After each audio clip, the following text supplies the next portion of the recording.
Hello, friends, and welcome to another Pauper League. Today, once again, we're going to be taking it to the initiative decks, or that's the plan, anyways, if we see any. Um, so, for our first league, we're going to be playing Syntheslizer. This is a deck that I've spent a little bit of time working on before the initiative came out, and stopped playing it for a little while.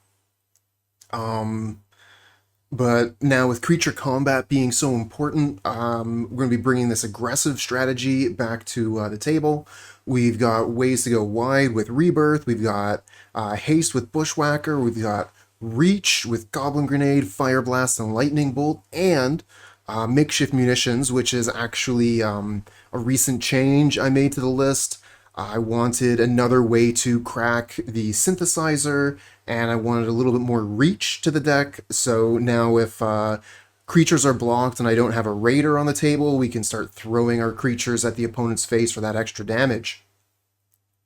One other interesting thing I'm trying here is 4 of Goblin Heelcutter on the sideboard, specifically versus a lot of creature decks or initiative decks where they're going to be keeping some of their powerful creatures back to stop our goblins. We can use this to actually be able to get in for damage on these turns, and that's the idea anyways. I didn't really want to play Smash to Smithereens in this list anymore.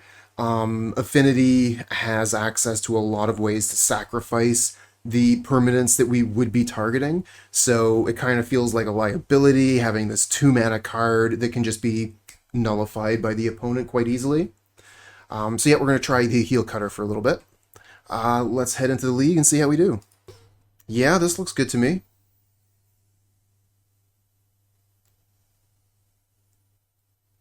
We might lose a little bit of value on the synthesizer, depending on our draws.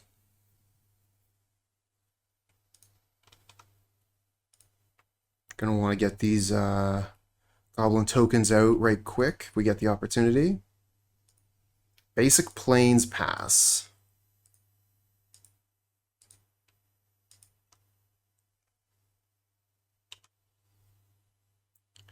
If you take initiative to take the initiative, you will be rewarded with the initiative. And if you can hold the initiative and continue to keep the initiative, you'll be rewarded with further initiative. Hey Jasper, we've already been using some of the dual lands, and we've seen a lot of other people use those as well. And I'm pretty excited to play with Tolarian Terror. I'm going to be doing that next week, playing a kind of Izzet deck, and maybe looking at Dimir Terror as well.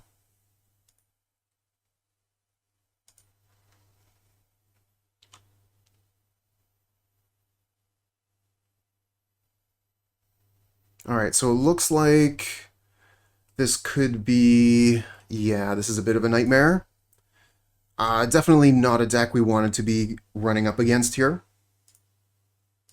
They're going to be able to put out, just as many creatures as we can. Their creatures are generally going to be better.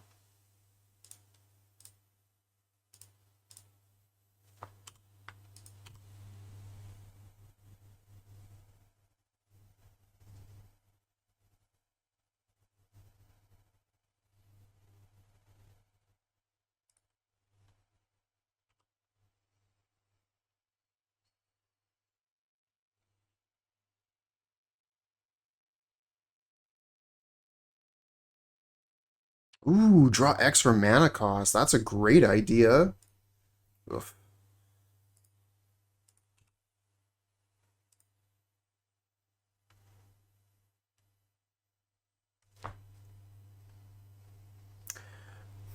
I'm thinking I might want to tear or rebirth the land this turn, and then next turn rebirth the synthesizer. Just in case we flip over Bushwhacker. We don't want to lose that value.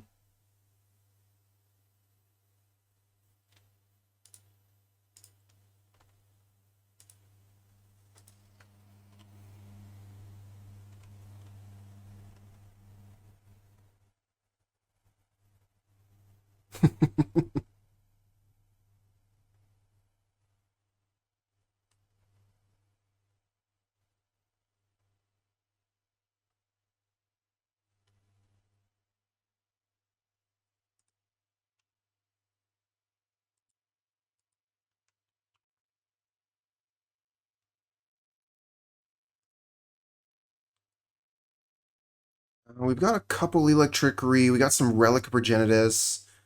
Like, Heelcutter is not even going to work here because Heelcutter is just stopping one creature from blocking. So, like, opponent's always going to have a lot of creatures.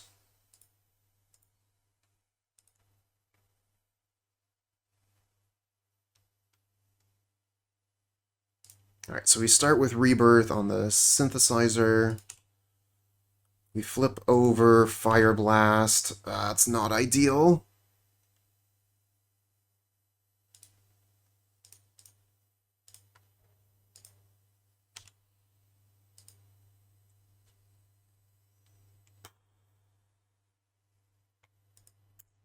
I don't think we use it.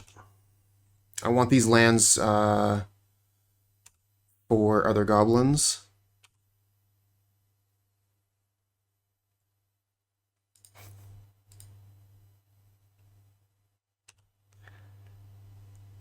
Too old to use our words.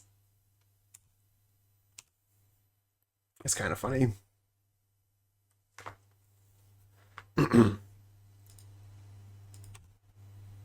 You know, improving your lexicon, keeping up on where language evolves. It's a good thing, especially for a teacher.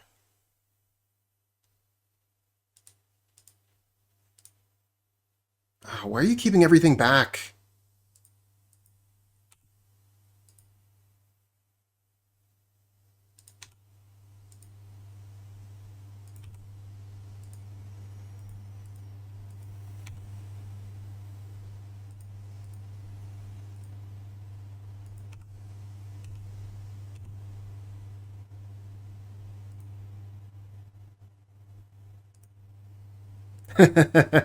Right?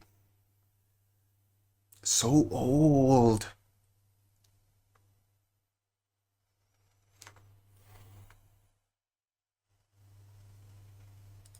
They still have 5 cards in hand. Wow. What are we even supposed to do?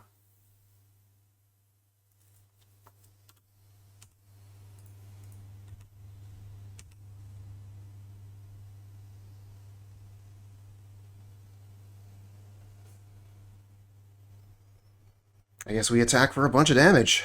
This is, what, 10 coming at you?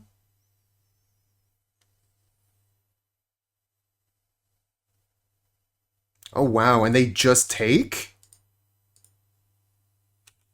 That doesn't seem right. Why wouldn't you block anything? Like, you got Thraben Inspector, just block something. Alright, is what it is. Maybe they'll just kill me on the crackback here. That's probably what this is. They don't want to lose any of their creatures, and they're going to kill me with Guardian's Pledge. Oh. Now I get it.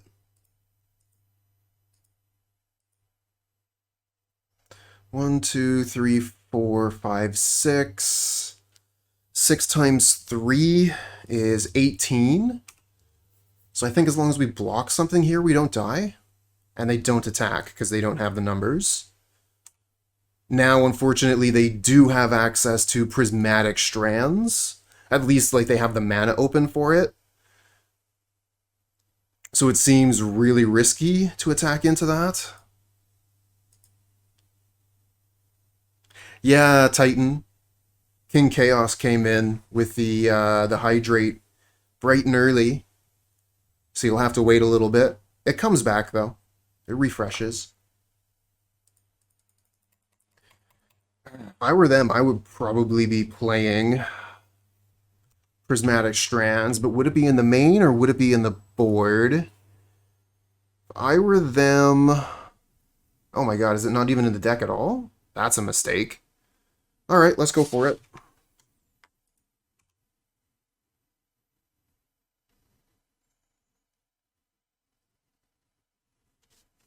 Thanks for looking out, Titan.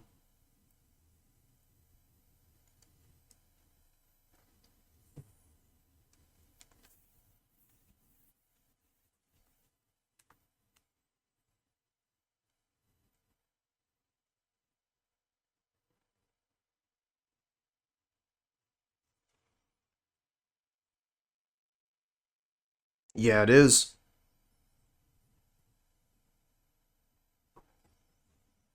Keep that brain functioning properly. Got to keep it hydrated.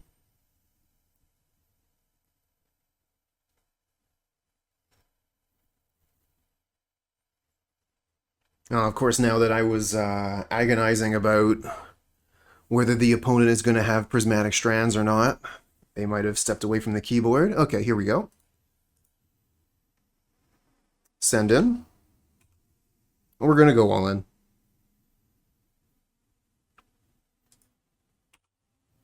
Sure. That's not an issue. Pretty sure we have enough creatures that something gets through. The only thing I was scared of was prismatic strands. Because we do the same amount of damage whether all the creatures get through or only one does.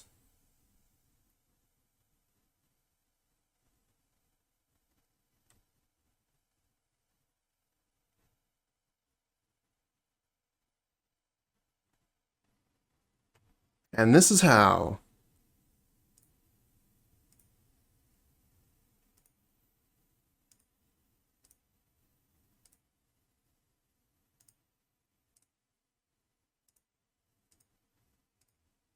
Blockers hate them. Attackers love them. It's Mogg Raider.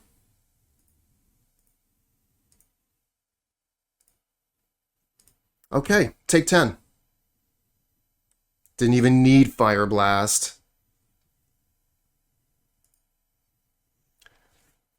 Someone once changed my view of hydration drastically. They pointed out if food is our fuel, hydration is the oil our body needs. It blew my mind. Now I take it way more seriously. I mean, that is a fair assessment, I think. It's just, you know, like more of what our body needs. It's, yeah, super important. And I do think it is something that is kind of like so obvious that people kind of don't really pay attention to it, especially when you're young. Anyway, I was thinking that Heelcutter probably isn't going to cut it. Definitely want the Electrickery, try and wipe the opponent's board with that. I am considering bringing in Flaring Pain just in case they have the Prismatic Strands. Like I said, the version that I was looking at doesn't have that card, but it also doesn't have the Informant thing. The Surveil creature that's rather new. I think I own a couple copies of it. Here it is. Raffini's Informant. So yeah, we're going to assume that opponent is playing Prismatic Strands and we'll bring in some Flaring Pain.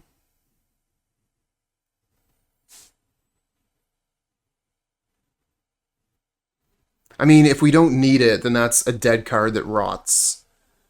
And we can't really afford that, but we also really can't afford them having the strands. That would be the worst. What do we take out here? Thinking Foundry Street Denizen is actually not too hot here. I mean, it does trade pretty much every time, but it gets blocked by anything.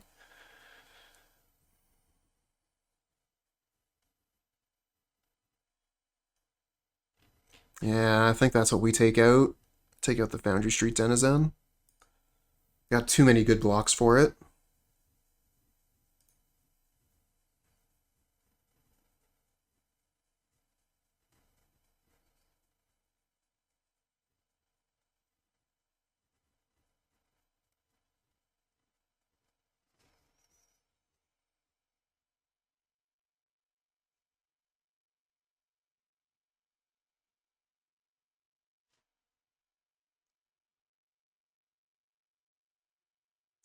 Yeah, we can keep this.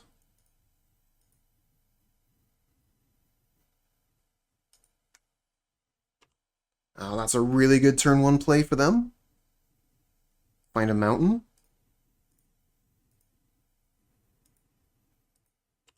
So I'm probably going to want to play Mountain Makeshift Munitions and then turn 3 Synthesize, but we'll see what we draw here. We might find something better.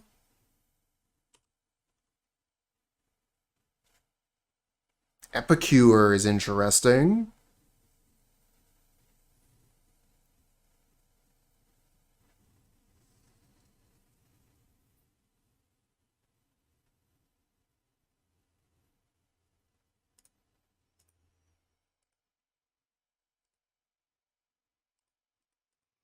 Don't really want to throw this Raider away, so I don't think we attack with it. It's just so useful, as we saw at the end of that last game, to sneak the damage through.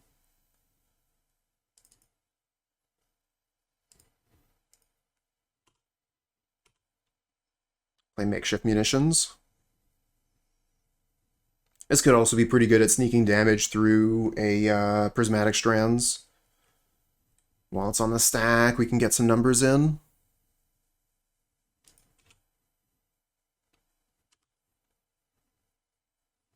But yeah, the Lunarch Veteran to start from the opponent. Gaining them life for every creature they play is going to be pretty big over the long game. Just glad that they didn't play a second one.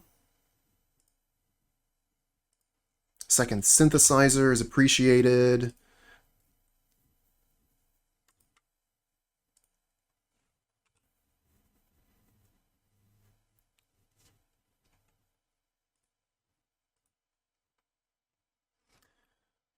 I think we kill this, but we can wait until they put a creature on the stack.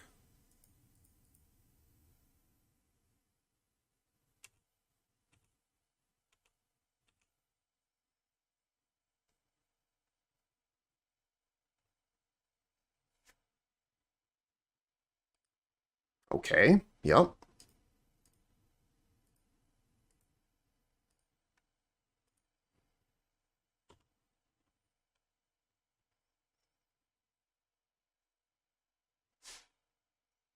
Okay. Electrickery wouldn't be the worst.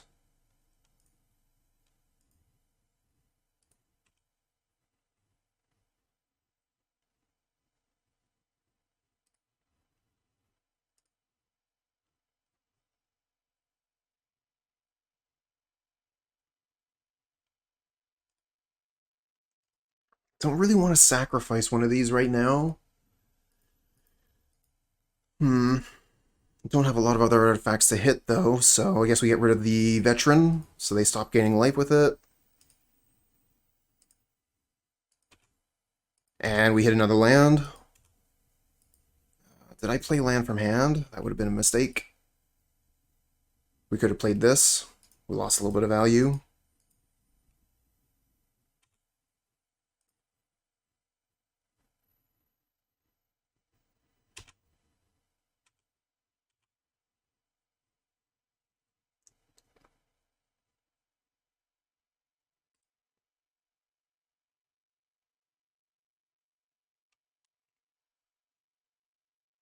Looks like a Battle Screech.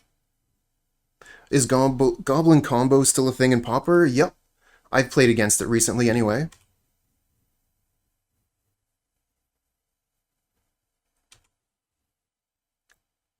Choosing not to flash back? Maybe they're afraid of Electrickery? Okay, no, they were just, Nope, here it is. Alright. Oh, there's the Flaring Pain. Alright, I think we make a 2-2.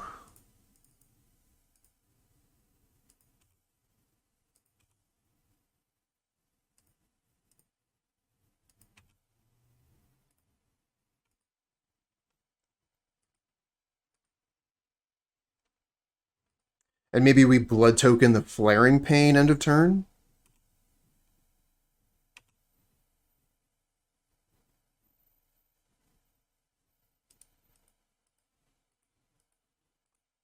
Oh, they are.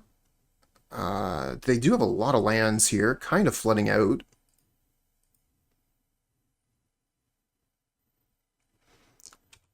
Let's do nothing here, see if they make an action. Okay.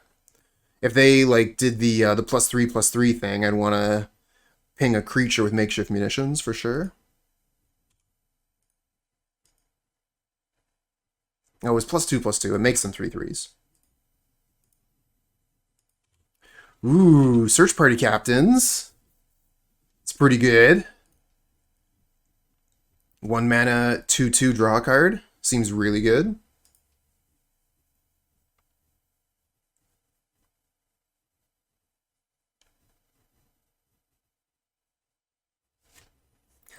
King Chaos with the hydrations. Cheers. Alright, definitely need to find Electrickery now.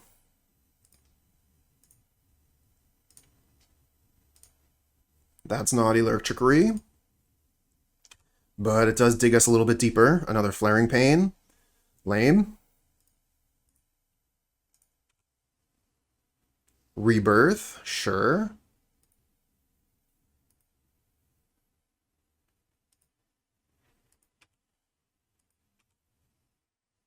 Okay. Interesting. We actually have a lot of damage on the table.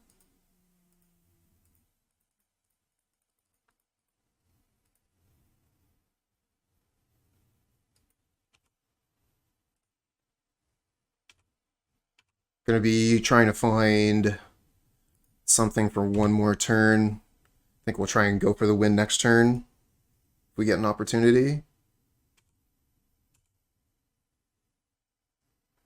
1, 2, 3, 4, 5, 6, 7, 8, 9 creatures. 5, 6, 7, 8, 9 creatures on their side too.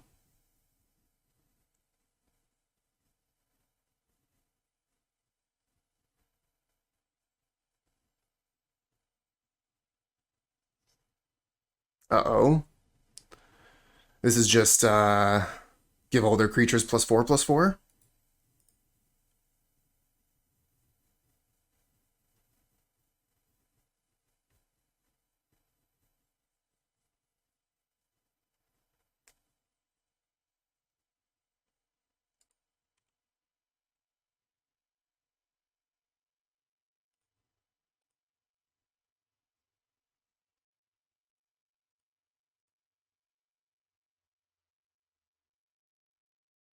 And we can't block all the rest because they fly.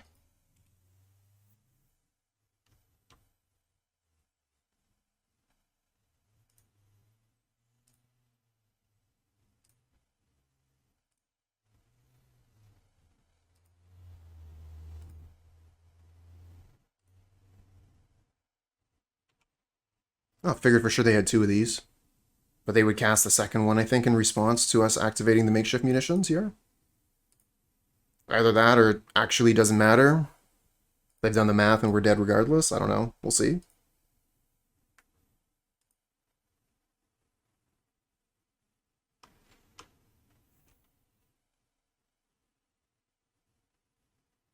Just thinking about this Fireblast.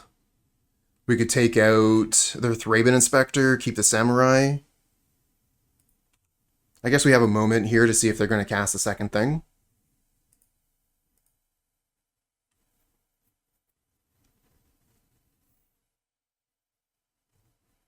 So that's 3, 6, 9, 12. Puts us to 5. Yeah, I think Fireblast face is just better.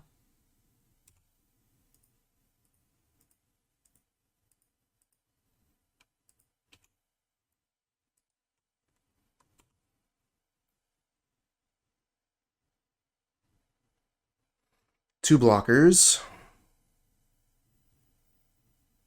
1, 2, 3, 4, 5, 6. And 11. We needed something more. These Flaring Pains really hurt bringing them in. Well, with Rebirth, that gives us a little bit more damage. I think it's still not enough. 1, 2, 3, 4, 5, 6, 7, 8, 9. 9 and 9 is 18. And then a couple mana for 20? Maybe we do have enough. Maybe math is going to be the way that we win this. Hey, Bench! Thanks so much for the raid, friend. Hello, everybody. I'm Cooper. We're playing a bit of Pauper Magic here, and I'm just trying to do a little bit of math to figure out if we have the kill. So 1 mana Rebirth. 1 mana Goblin Grenade. Fireblast is free. So these are tapped. 1, 2, 3, 4, 5, 6, plus 3 is 9 damage in combat. And then another 9 here. So that's 18, and we have 3 mana for the last 2 damage with Makeshift Munitions. Let's go.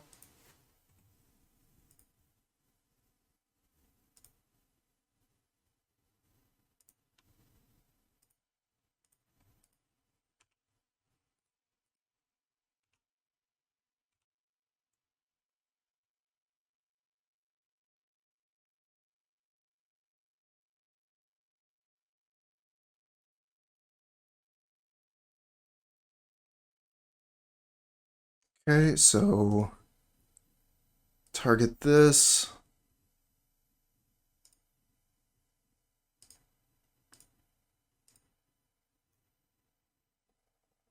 This is why you need algebra. Stay in stool.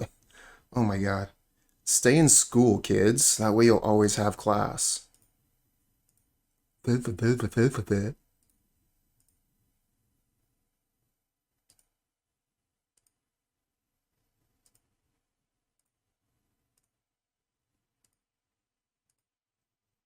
Okay.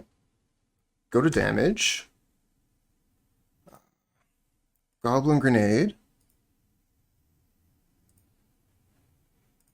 Float mana. Fireblast.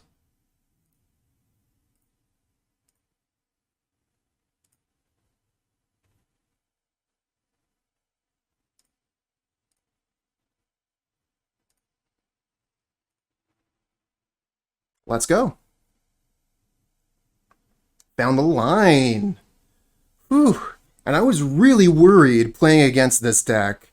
Like I was saying, their creatures are just as good or even better than the creatures that we have. They've got actual draw spells. And, the potential for huge damage. They also have, potentially, I was really afraid of, prismatic strands. But, like we had the Flaring Pain in the graveyard. We had the mana for the 1. So even if they had it, we still had it this match. Yeah. Pretty happy with that one. Well, I'm not a huge fan of 3 mountains. But we got Fireblast, so extra mountains kind of seem like a good thing. Got Mogg War Marshal. I think we're going to be keeping this one. As much as I prefer those 2 land hands. I'm not going to throw this one away. Ooh, Fairy Miscreant. And Ornithopter.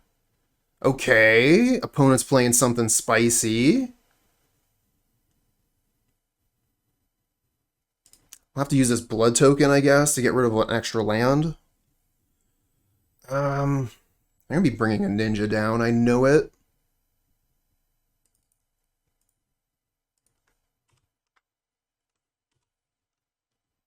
Stupid Ornithopter.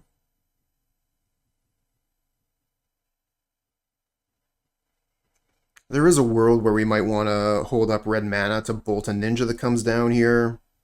And then we could use the blood token to cycle a land. That might have been the better play. But it looks like they're actually snapping a okay, yep. Okay. That's a thing they can do and still ninja.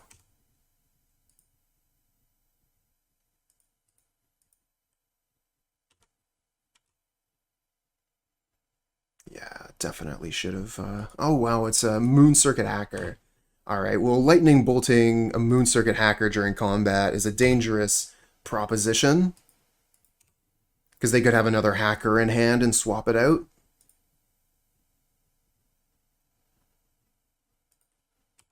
Replays Ornithopter. Yep. We don't exactly have a lot to do with our mana, so I think I'll actually just pay the Echo here.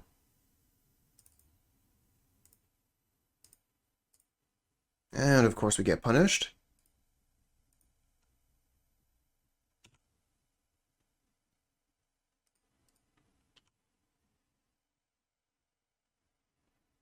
What am I even doing? I'm not thinking properly. Keep the Mogg War Marshal back to block the Moon Circuit Hacker is the way to go here.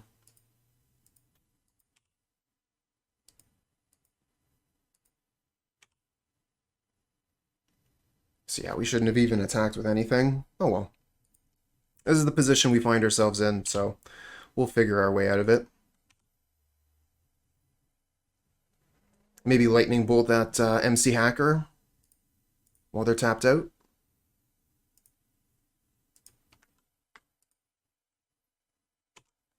And if they want to return Mogg War Marshal to my hand, that's not the worst. Although, I guess they probably have Spell Stutter Sprite if they did that. So they intend on countering the Mogg War Marshal on the way back down. Attacking with Ornithopter, they definitely have a Ninja. If they're playing Deep Dish, then they don't have the mana to Spellstutter Sprite whatever we're doing. So it looks like a play of Mogg War Marshal into Goblin Bushwhacker is in order.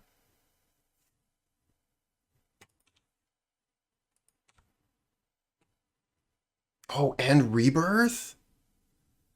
Oh. Kind of want to Bushwhacker the Rebirth. Maybe we play the Mogg War Marshal and the Rebirth, and then next turn, see what we draw, play the Bushwhacker. But then we also want to play around their counter magic.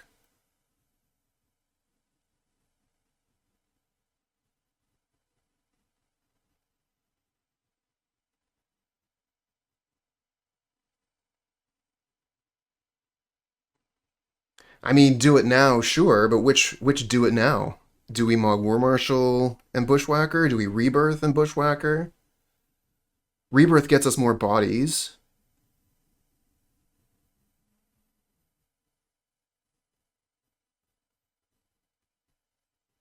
Mogg War Marshal, we don't have to worry about Spell Pierce. Yeah, I'm definitely going to Bushwhacker. I'm just wondering which one of these two I'm going to do. Mogg War Marshal is a little bit more effective on our mana this turn. It's also a better blocker for Ninja if we play it on a later turn. I'm going to Rebirth into Bushwhacker.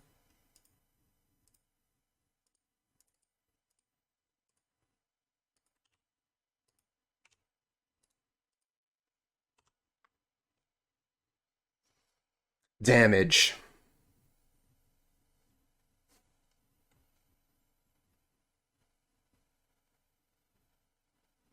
Yeah, exactly.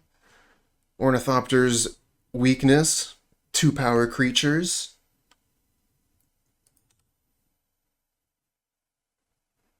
And now they also have to ask themselves, they're at 8 life here. What are they going to attack with? They need to hold something back. We got a lot of attackers here.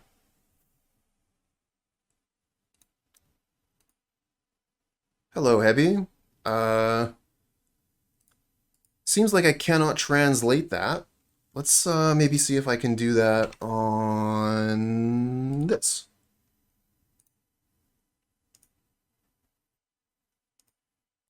Say good evening. Well, hello. Hello from Halifax.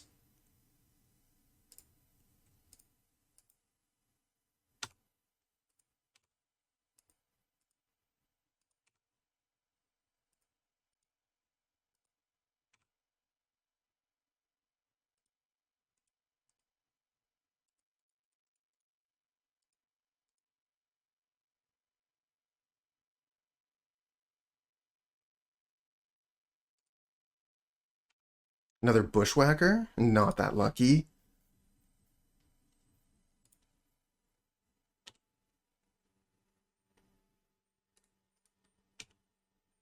Damage. Now we'll see if we can get their counter magic out of their hand here with our spells, our two creatures. And if we manage to knock all the counter magic out of their hand, we can kill them with Fireblast.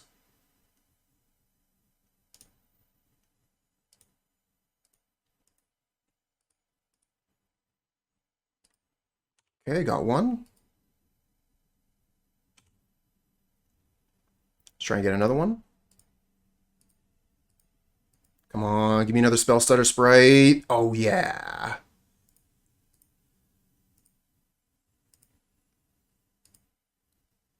Now you need foil.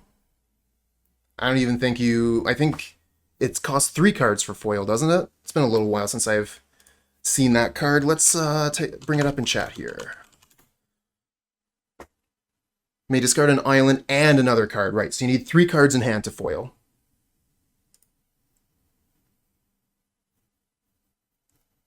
Okay. Managed to get another win against another difficult matchup and before sideboarding. So with sideboards, we get a couple of Electrickery, we get 4 Pyroblasts. I'm going to take out at least one Fireblast, at least one Goblin Grenade. These are very resource-heavy spells that can be countered by the opponent, so I don't want my hand to be filling up with Goblin Grenades when I'm going to be losing my resources into their Spell Stutter Sprite. And then, what else are we going to take out? Foundry Street Denizen is a maybe. Again, like, their creatures block it so well. Love Makeshift Munitions in this matchup.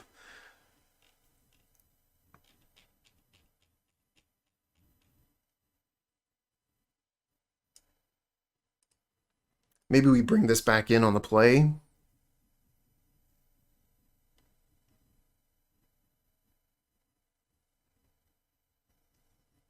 You know, a fantastic aggressive card, but also opponent has Vapor Snag, uh, Snap, and Hydroblast. So yeah, Foundry Street Denizen is not going to be, you know, like reliably doing any kind of damage.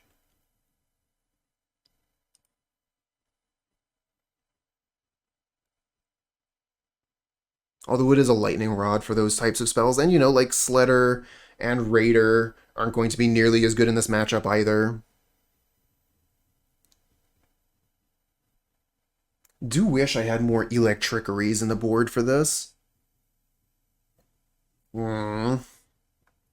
I mean, we got the double lightning bolt to start. I'm gonna keep it. Yeah, this is like such a control hand. Where are they gonna be the control deck with this hand?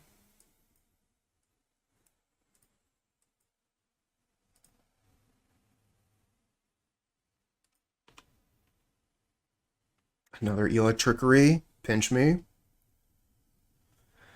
Oh, what do we do to this miscreant?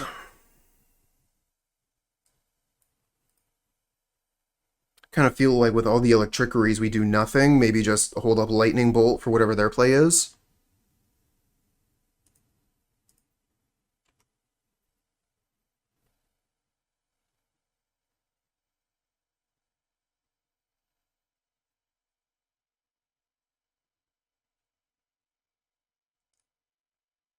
Oh wow. No land? Just play Ninja from here? I mean, I will absolutely bolt your Ninja.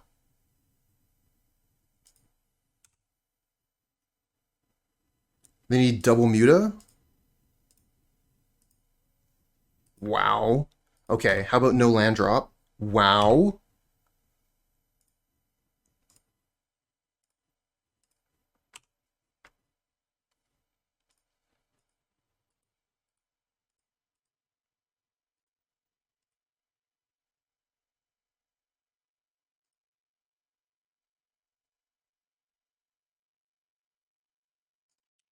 Alright, probably holding up Spell Stutter Sprite would be my guess. Get a Rebirth. Ooh, I think we have to go for Synthesizer this turn. Which, if they Spell Stutter, we can, you know, like, bolt the Spell Stutter Sprite or Electrickery it. But then, you know, if we don't flip a land, we're getting nothing.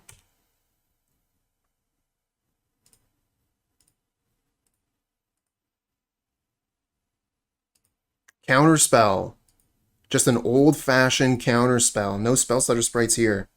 Well, we don't have a Pyroblast, so we can't do anything about that. I am considering just using this Rebirth on this Great Furnace here. It does take down our 2-mana Electrickery, but it presents a clock. A real clock for the opponent to worry about.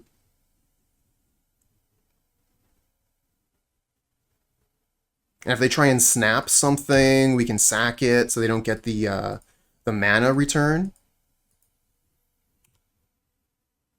No land. Oh, this card is so good versus them. But we don't have the land anymore.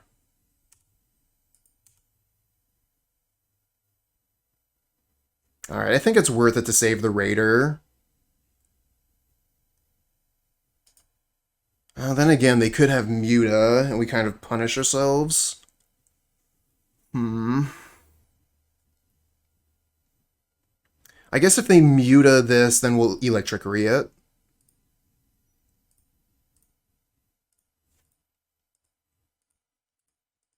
Try to. Oh, they're gonna snap my creature in response. Oh, yeah, that's pretty good. That is pretty good. Um, what to do? They are going to be able to untap that land. Damn.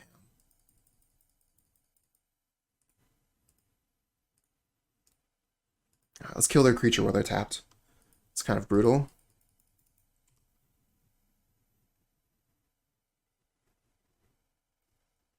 They are losing card advantage in that way. They're going to snap another critter. They have one card left in hand currently.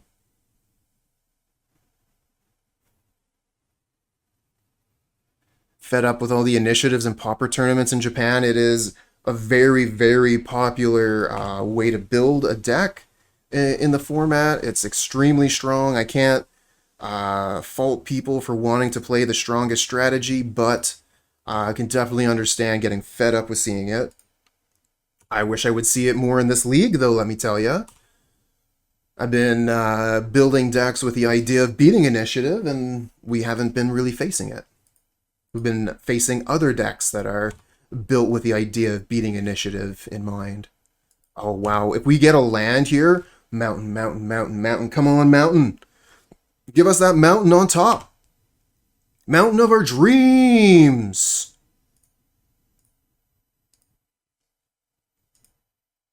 Yeah.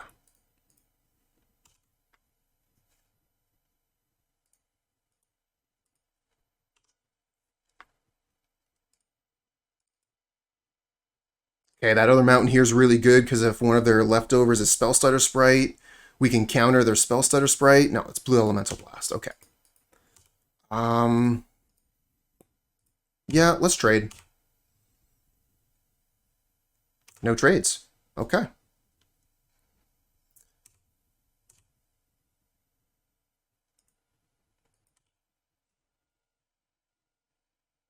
Well, hopefully they don't have two ninjas in hand.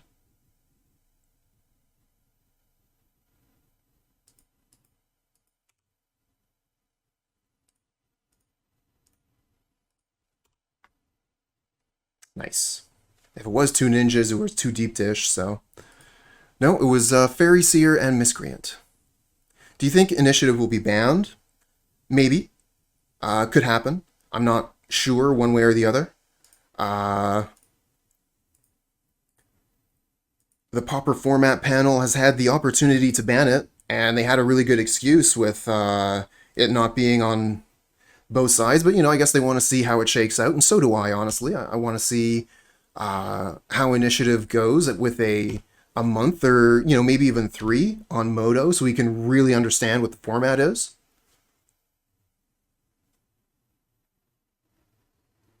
Yeah, trade.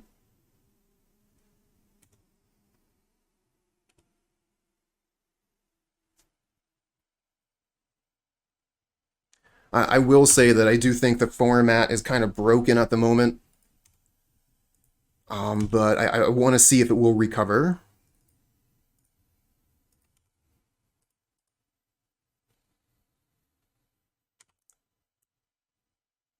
Yeah, this is fine. Kill my Sledder if you like.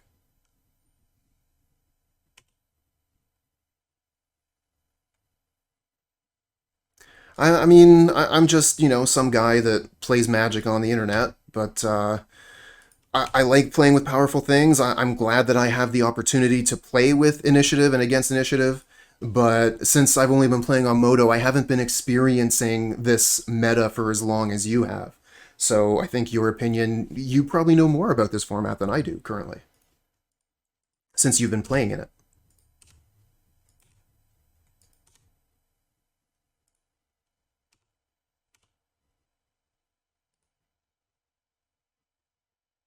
Yeah. The initiative is a new thing. It's very similar to the Monarch.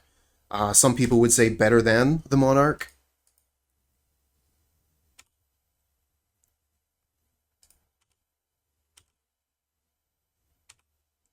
But basically, whenever you take the initiative or during your upkeep, you're going to venture through a special dungeon that you can only access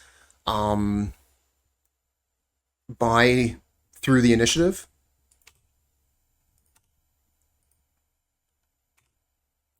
And that dungeon is very strong. Has a lot of good rooms. Yeah, a little bit like a Pauper Planeswalker. I could see that.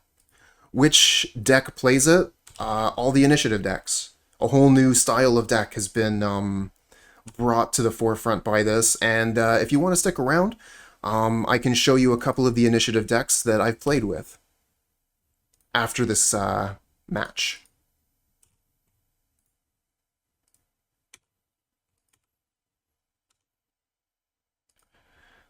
Six with one card left in hand. I think we just... I don't think we move in for the kill here. It's actually kind of close. Maybe we do move in for the kill. What could they have in hand? What could they have? Let's wait a turn. Yeah, no need to rush.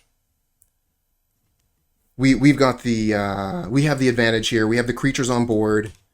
We're winning this game. We don't need to... Okay, well, they just revealed they have no cards in hand, so now we can kill. Stop making me wait and just kill me. Okay. Will do. Mi capitan. Yeah, keep this. I think we get rid of Makeshift Munitions in this hand against an unknown opponent. Mangu! Mangu with the raid, thank you so much, and welcome, friends. My name's Cooper, we're playing some Pauper, and our goal is to punish initiative decks. You just came in at the start of match 3, game 1, so let's head into the action. And thank you very much, Mangu, thank you for the raid, really appreciate that. Azorius Guildgate. So we're probably playing against Caw Gate, would be my guess. I would guess that would be a terrible matchup.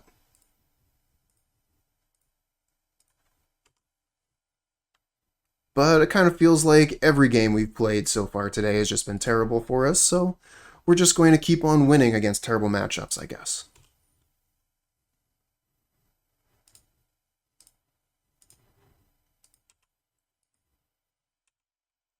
Alright, let's hold up Lightning Bolt here to try and kill whatever blocker they're going to deploy here so we can get max damage with this Bushwhacker.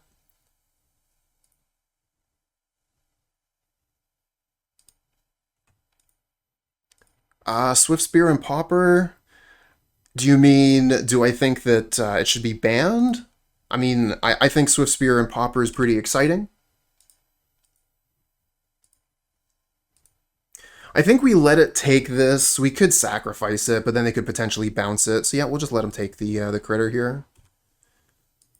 Shame we're not really getting advantage with the Lightning Bolt yet.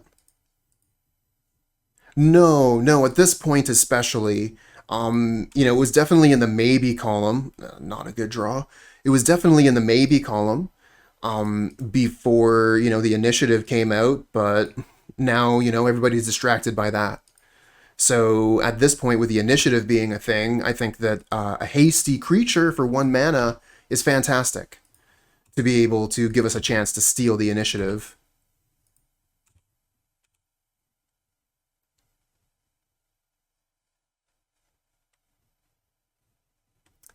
Yeah, that is accurate.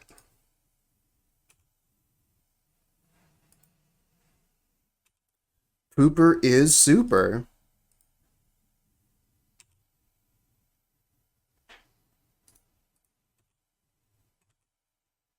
A lot of damage in hand, but one of these Fireblasts is kind of locked. Oh no! Prismatic Strands in the main, what a nightmare.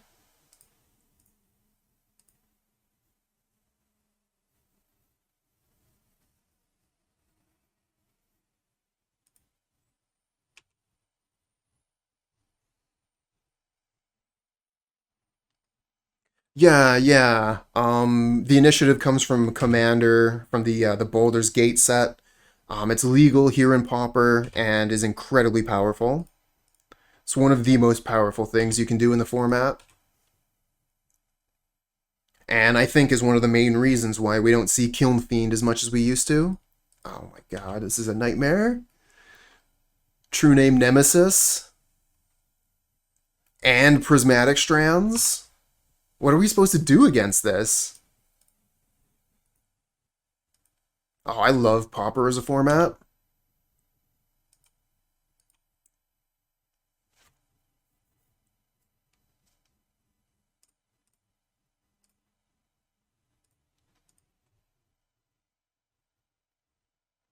Don't need 2 Fireblasts. Let's get rid of one. Find a Bushwhacker. That would be great, except...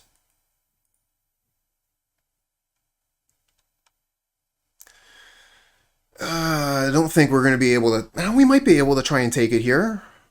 We can maybe take it, or we can get some damage in. The Prismatic Strands, I mean, out of the graveyard. Go in for 3 damage. I gotta make a command for initiative.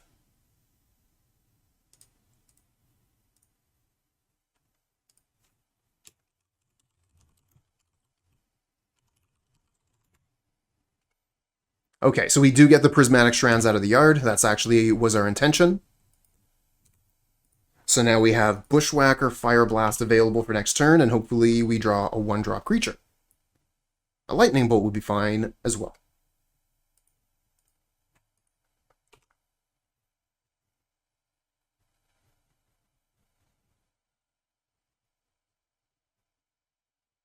Oh no. They have 3 mana. They're definitely going to have another Prismatic Strands, right? We got to go for it, though.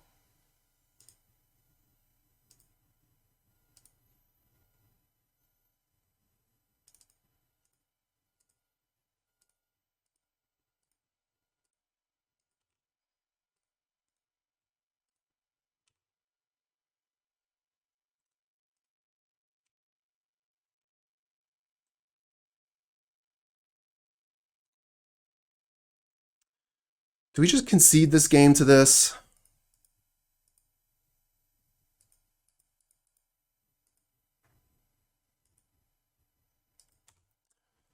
We'll play it out for another couple turns.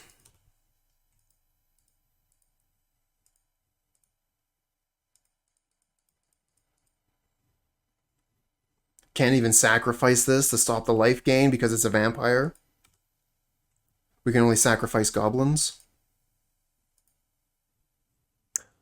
I guess, you know what I could have done? I could have sacrificed the Mogg Raider to give the Epicure +1/+1, and then it survives. So that's a small mistake there, if anyone is keeping track. We could have one more 1/1 creature here on board. No Basilisk Gate, okay. Find another Rebirth with no artifacts.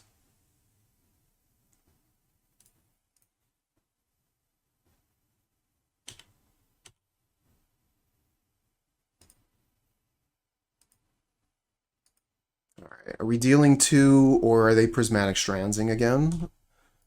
I don't really, just going for the Prismatic Strands again. Interesting. It's not a lot of damage, you know? But they're quite eager to use these strands out of the graveyard. Okay, that's GG.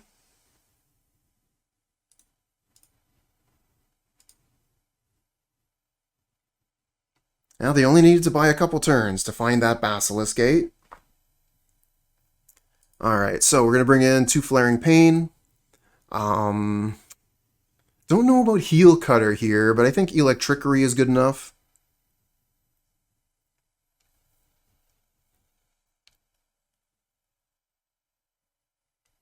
What do we want to take out? I think we want to keep the Foundry Street Denizen, especially on the play. Try and get that max damage early. Think that Goblin Grenade is a little bit troublesome against Prismatic Strands. Although they probably would have already cast Strands by the time we're casting Goblin Grenade, so I don't think they're going to get us when we cast Goblin Grenade.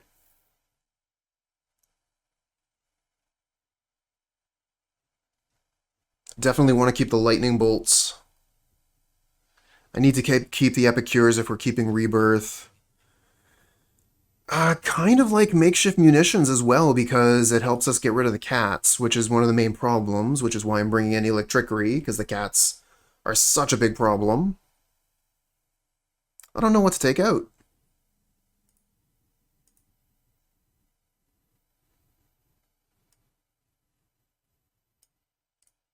Take out Grenade.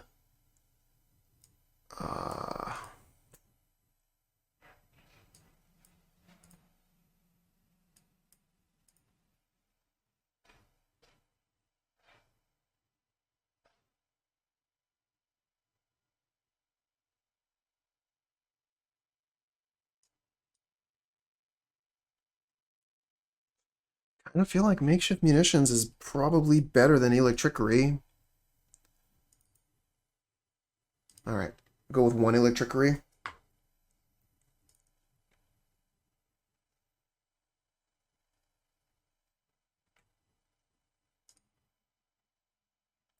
One land hand on the play. We get a Foundry Street Denizen turn 1. We have Syntheslizer to try and draw a land. I'm going to keep it. It's a gamble. But I think in this matchup, we're really going to try and, we need things to work out well for us. We need to get lucky. So we need land on the top here, play our War Marshal.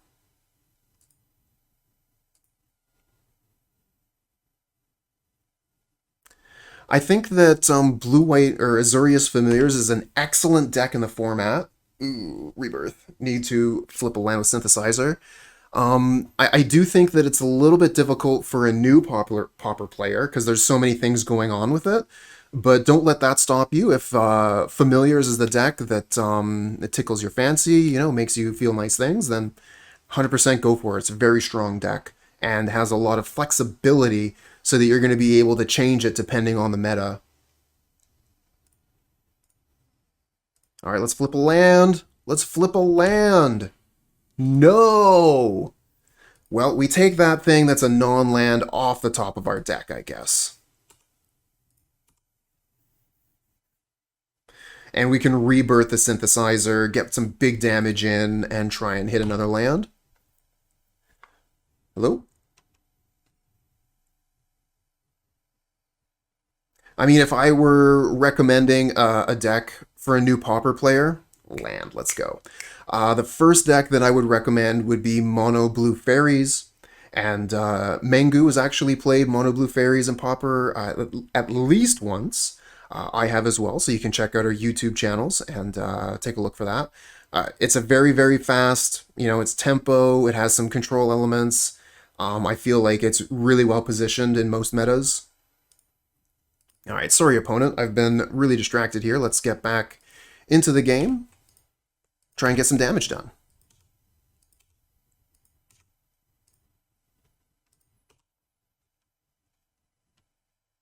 Rebirth Synthesizer next turn.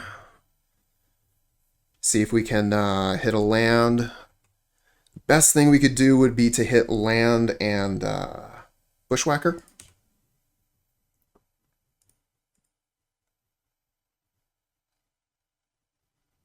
Oh my god. I still have never played One Land Spy.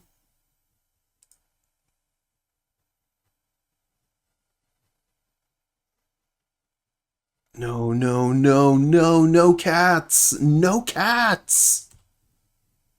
With Basilisk Gate too. Well, at least they're tapped out.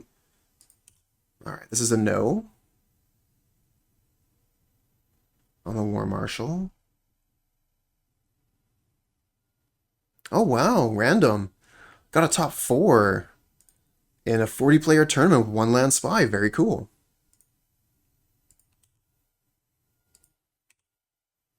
Get an Electrickery.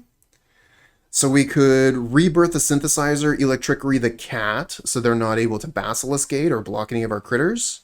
Seems good. Let's see here. Do we have lethal? I don't think so. Maybe with Sledder? Alright, so that if we leave the cat on board, they are going to block the Foundry Street Denizen, so we cannot Sledder. we cannot count on that being lethal. We're going to have to Electrickery this, just do maximum damage. Let's see what we hit with Synthesizer. Maybe we get land, we can Sledder too. We do get land, nice. Alright, skip all those. Electrickery this. Sledder. Alright, so that's 6, 7, 8, 9, 10, 11, 12, 14 for Exacxies. Let's go.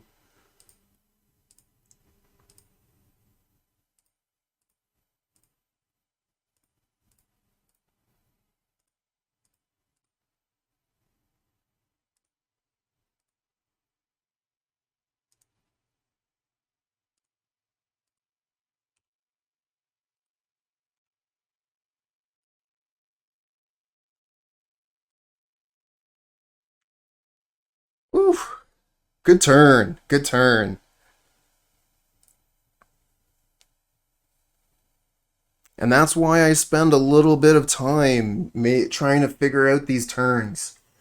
I know it seems like we're taking a lot of time off our clock for these, you know, like such a simple deck, but there's a lot going on here. That and also, you know, interacting with all of you fun people.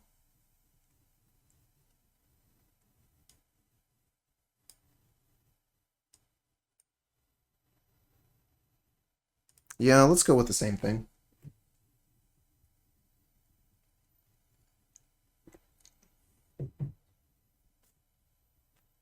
Another one land hand. We're on the draw. The hand isn't super good, but it's okay. I don't know if I want to keep this. Opponent is mulliganing.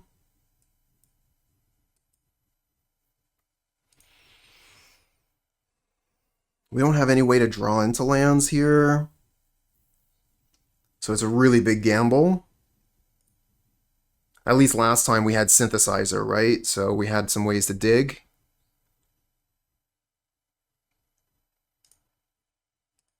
Okay.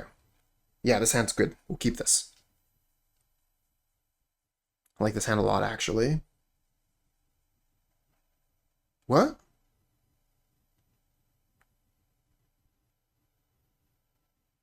Huh. Strange. Oh, cool. It's Jace MtG. Another streamer. Or content creator, anyways. And a no-land hand.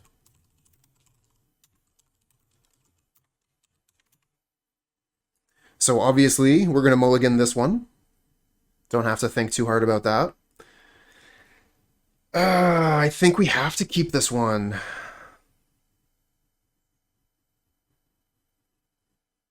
Can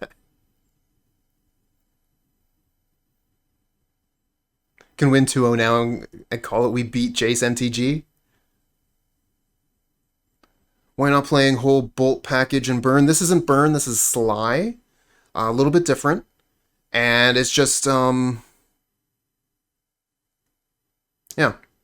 that's why. I mean, we have the 4 lightning bolts. It's just the Fireblast and the Goblin Grenades that are cut a little bit short.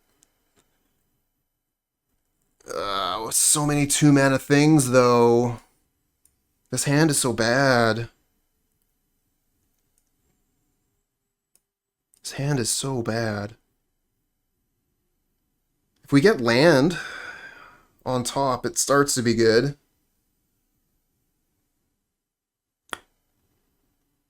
I've already mulliganed.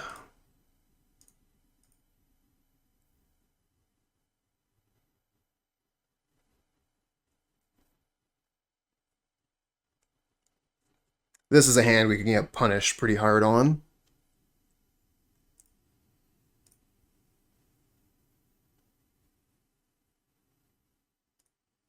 Let's play the Epicure first. In case we draw Rebirth. You know, maybe we want to use the blood token. I don't think so, though. I think even if we don't draw land, we just play Goblin Sledder.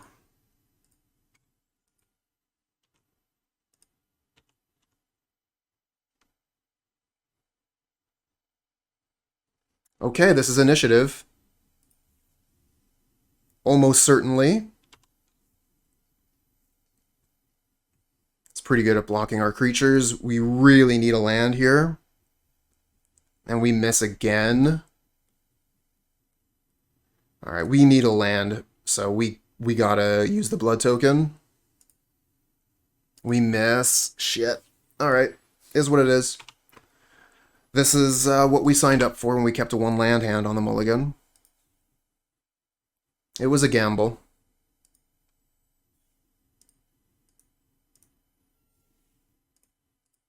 Alright, we'll sacrifice our goblin, give our creature +1/+1 till end of turn, so they can't attack. Finally, we found it.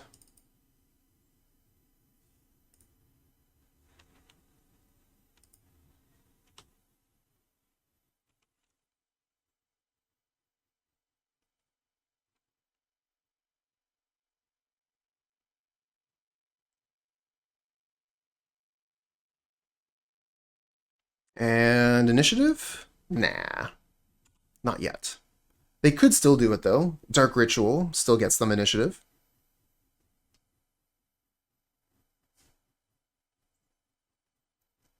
Nope, nothing. Alright, cool. So let's see here. They do have access to some counter magic. I think we're going to play Mogg Raider, Mogg Sledder this turn.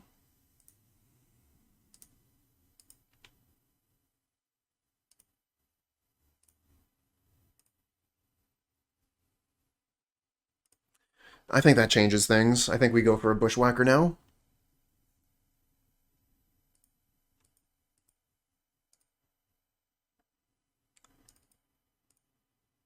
I think the initiative is incredibly powerful, and if you're playing Pauper, you should be taking it into consideration.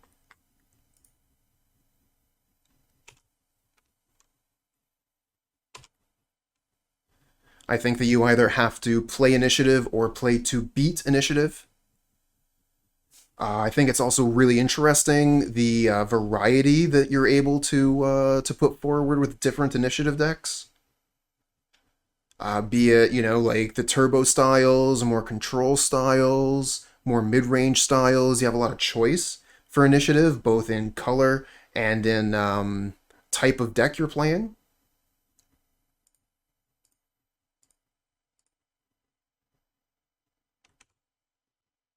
I'm just not sure how beatable it is. Oh, Lightning Bolt gets this out of the picture, out of the way. But I think we want to go for Sledder Bushwhacker again. I don't know. They probably have another counter spell up. Let's play this, see if they bite.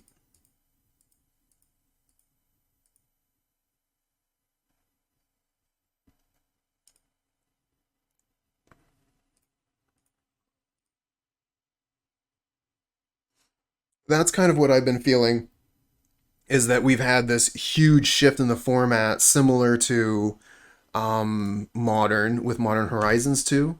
I feel like Baldur's Gate was the Modern Horizons 2 of Pauper. I'm very curious to find out if this is, you know, the new format, or if we're going to be going back to the old styles.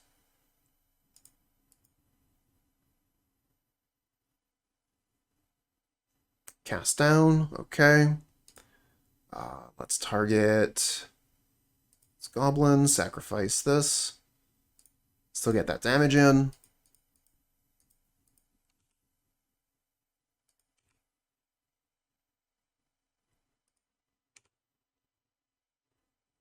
Yeah, they have been. That and the Double Masters, those have also been Pauper Horizons. Some of the downgrades we got have just been incredible.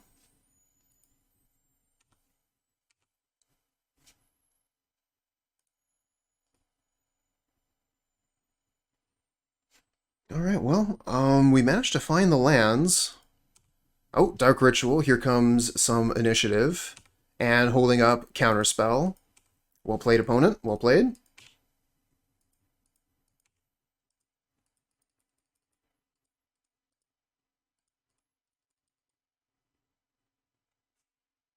Oh, Suffocating Fumes, wow! That is so much worse. That is so bad for us. And with Mogg War Marshal, we don't have enough mana for Bushwhacker.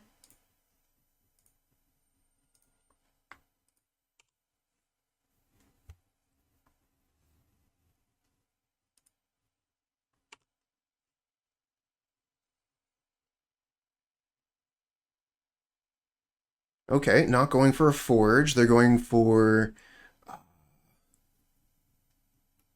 the Lost Well. Scry 2.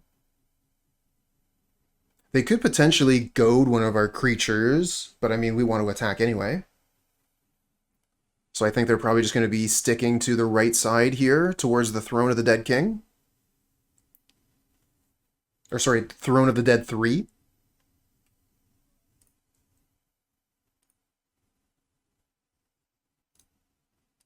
So yeah, we're going to want to be bringing in Heelcutters for this matchup. Maybe some Pyroblasts.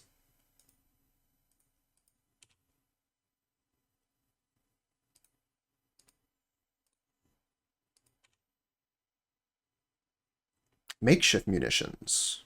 Interesting.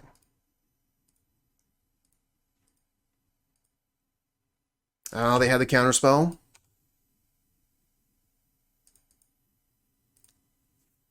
Damn.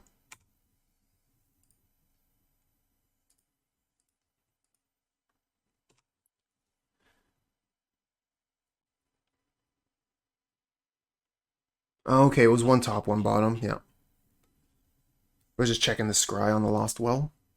HNDK, hello.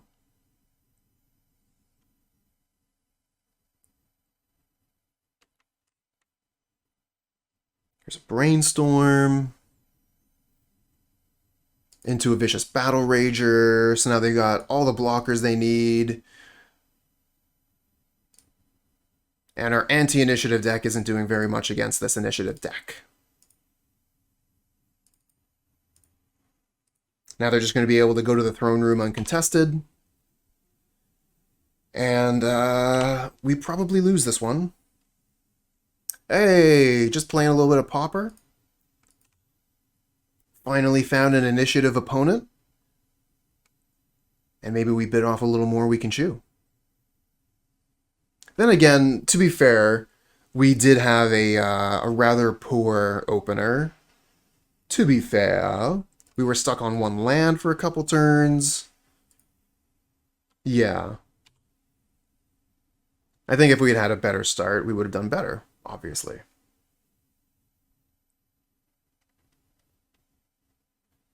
Yeah, you already have the initiative. I'm not blocking.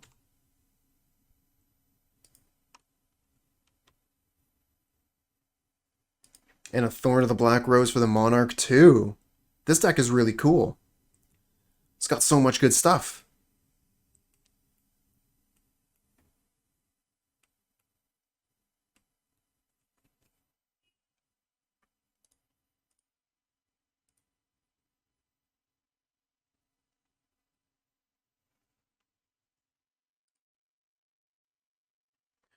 Alright, so I'm thinking Makeshift Munitions, probably not too hot. Fireblast and Goblin Grenade are a bit of a liability when they're playing playing counter magic. I like Foundry Street Denizen. Get some damage in early. Lightning Bolt is mostly going to be for reach here, but it does also get rid of one of their pesky creatures.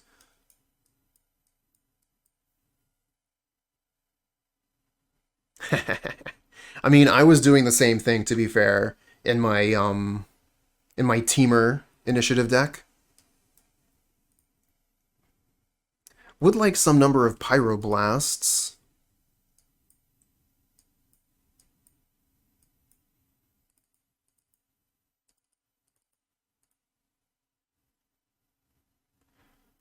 Taking a lot of reach out, but like I said, I don't want to rely on this stuff. We lose our resources for this damage, and they have counter magic, and we just kind of cry. Although we could probably find a point to resolve one of these spells.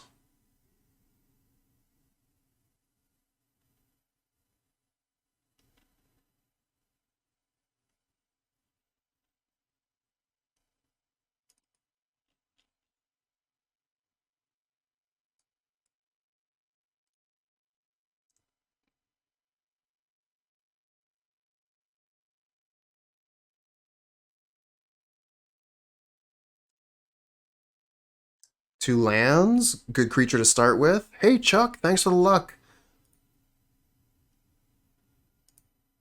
Gonna need it against this opponent. Nice to see the Heelcutters. Yeah, I kind of figure, you know, like, okay, well, if an opponent has a creature that they're holding back to block with, bring in Heelcutter, they're not blocking with it anymore. And that's going to be really good versus Aarakocras or Battle Ragers.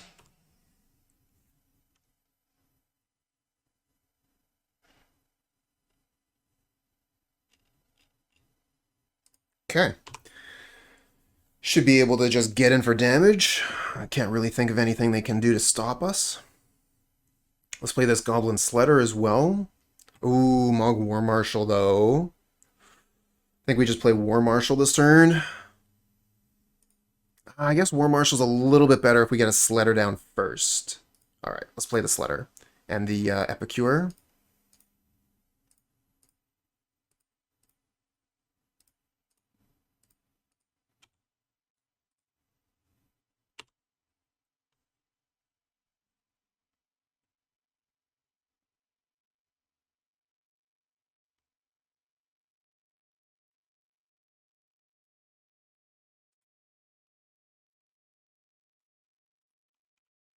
Alright, so they have counter magic up here.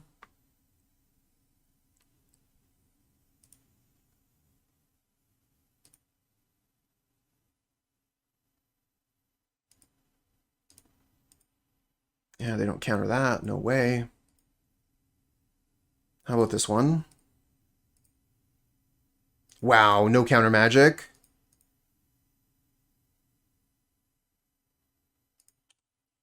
Maybe, what could they have here? Snap or something? Vapor Snag? Just nothing? Stone Cold Nuts? Stone Cold Nothing?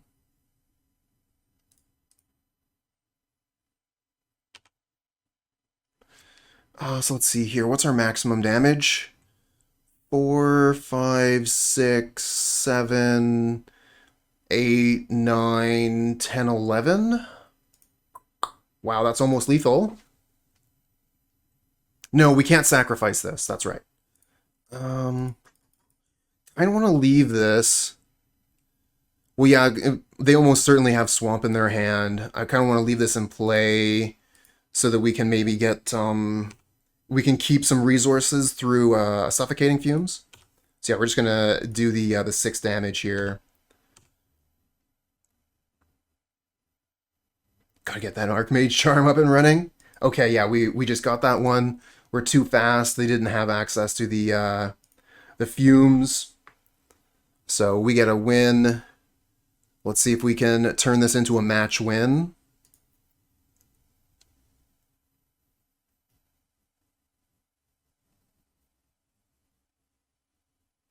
Suffocating Fumes is very good versus our deck. Fortunately, we do have the Raider and the Sledder to mitigate that a little bit, but this hand is kind of garbage. Gonna mulligan this.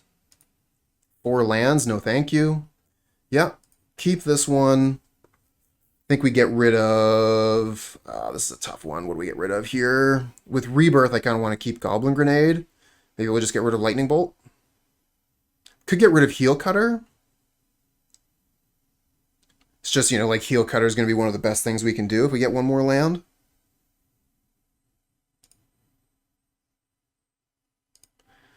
But also with the Rebirth, we're looking at losing a land here.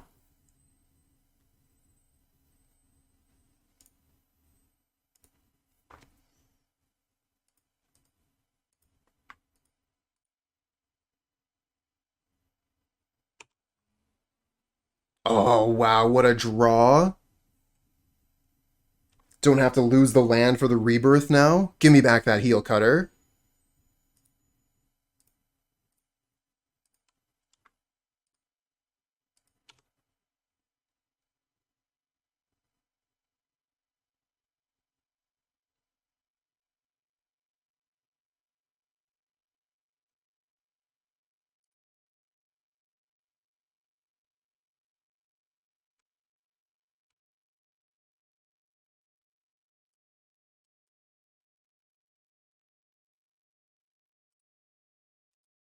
Okay, that is something we will have to take off the table. They reveal nothing. This is such a good blocker, it has to go. Oh, wow, Synthesizer, we just get better and better stuff to sacrifice to Rebirth. But I think I want to Rebirth this turn on the Blood token and kill this with a Lightning Bolt. It does suck, though, if they have, Oh, well. We need to play into it, I think. If they have Suffocating Fumes. We need to get creatures on the table to take the initiative. That's how we do. If they have Fumes, they have Fumes.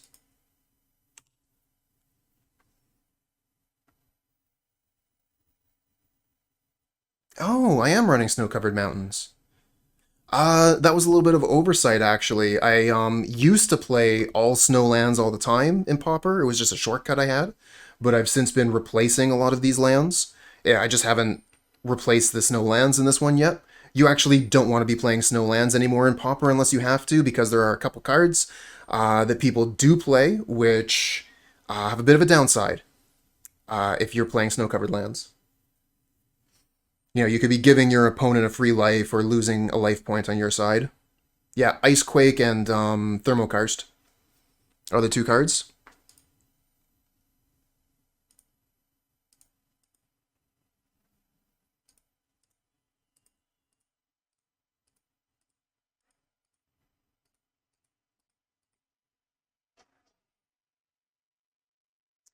Not yet, Oko, but that is on my list. I'll be playing that deck next week.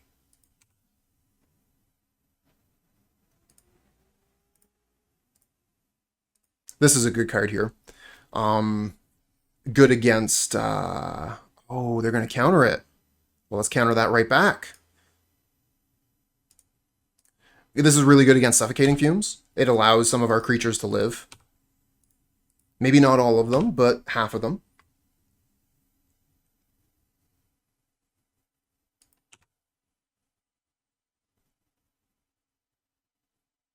Goblin is your dream.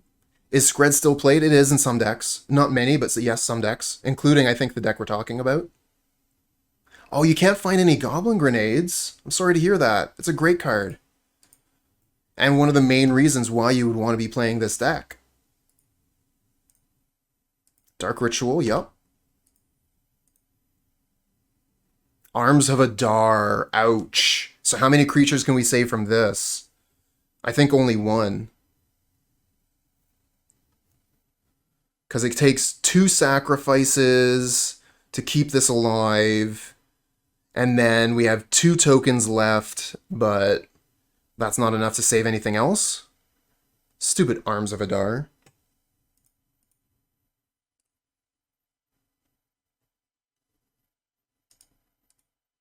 Save yourself, Mogg Raider.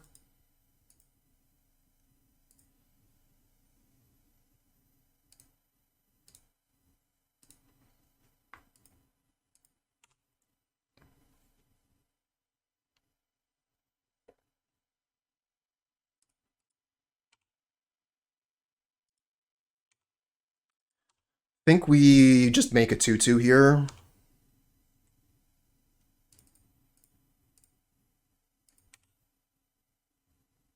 Ouch. That is a card I would have wanted to draw. Hate losing that one. And then a Hydroblast on my Mogg Raider. And a Vicious Battle Rager to take the initiative. Alright, what do we get on top? I need something good here. Oh, and they have an island to play as well. Of course they do. Secret Entrance. Land. No, this was backwards. I needed this the other way around.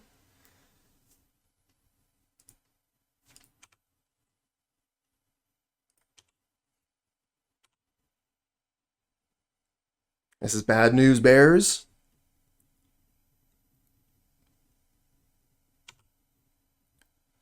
Fortunately, opponent is basically out of resources, but the initiative is going to give him those resources back. Now we can't attack with the Samurai anymore. and expect it to survive. Oh, come on, what? Just lands on top now? This is not okay.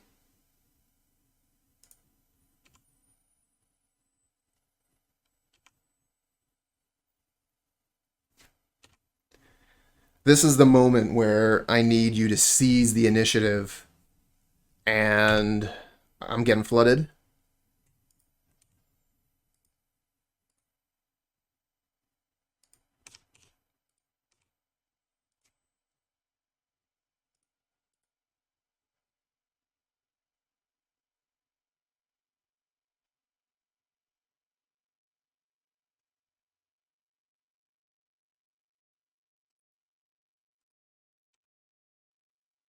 Expecting no attacks. Yeah, they're just holding up their 2 cards. We actually get something here. Epicure. But they're about to head to the throne room. And I don't actually want to get rid of either of these cards, but... And we draw land. Fantastic.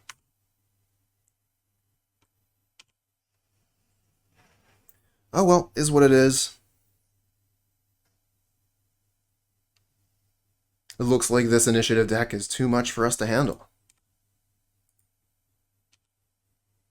But we got another couple turns in it for us, so let's see if we can put something together anyway. Got another chance or two. That's a good card. If we attack, it only takes 1 removal spell for them to keep. I think we have to take it, though, because they're heading to the throne room. We have to go and try and take it. The initiative, I mean.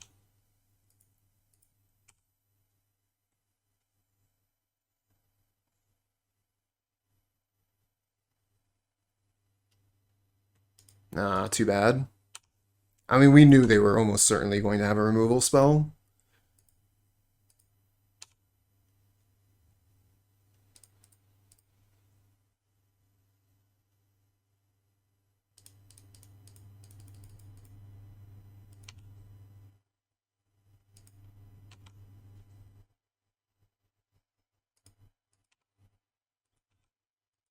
Alright, so head into the throne room, and what do we see? Another Vicious Battle Rager.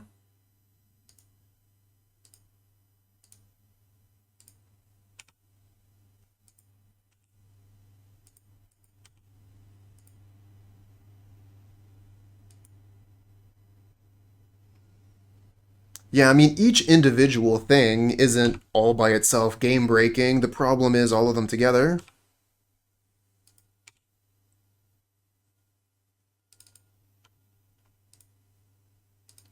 Bushwhacker's about the best thing we could get here.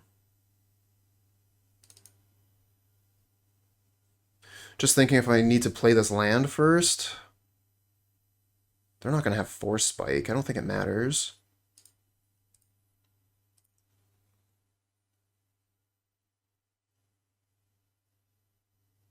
And honestly, this doesn't really matter either.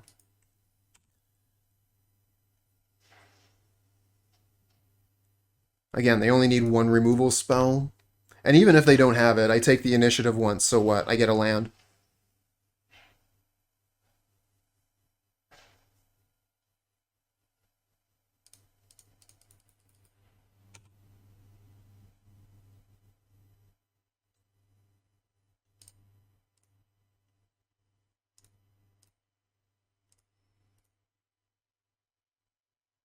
Okay, GG's.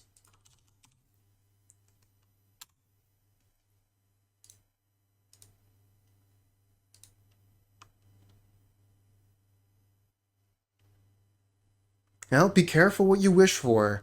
I asked to fight an initiative deck, and here it is, and that's our first loss. And we have a no-land hand, so easy mo. 2-land hand with creatures. Yeah, we keep this. I like everything in this hand. I think we get rid of Fireblast.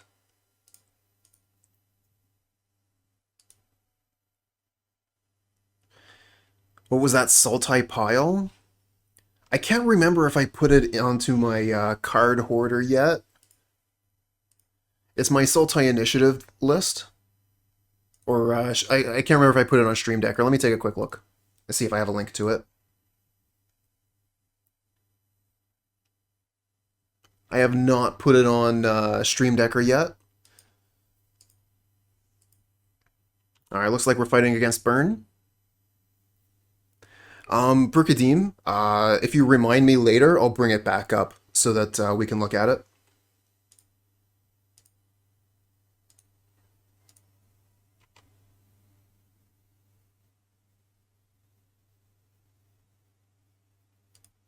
Or maybe while the opponent's doing this... No, I can't really save stuff. Oh, Swift Spear, so this is Burn.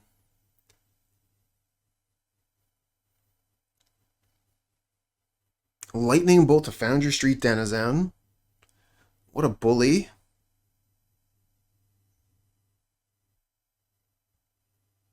Another Mogg War Marshal. Let's deploy.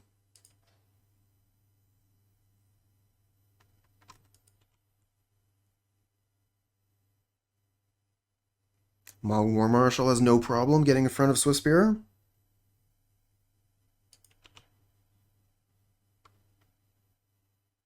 Oh wow, attacking with both. Well then, we'll put the Mogg War Marshal here. Do I want to block here too? I think so. I think we got to prevent the damage. They probably got like Bolt here. Punish no blocks. Take 1,000,000. Or 9.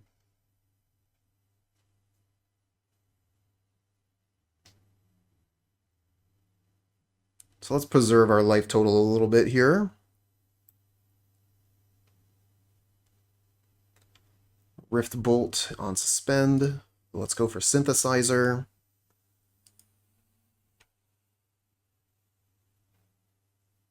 Reveal an Epicure. Sure.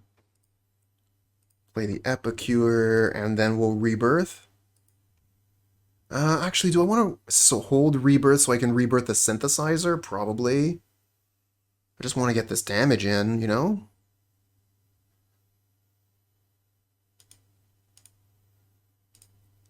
Yeah, let's get these goblins out so they can attack. This is how we do damage. And this is also way better if we draw Bushwhacker.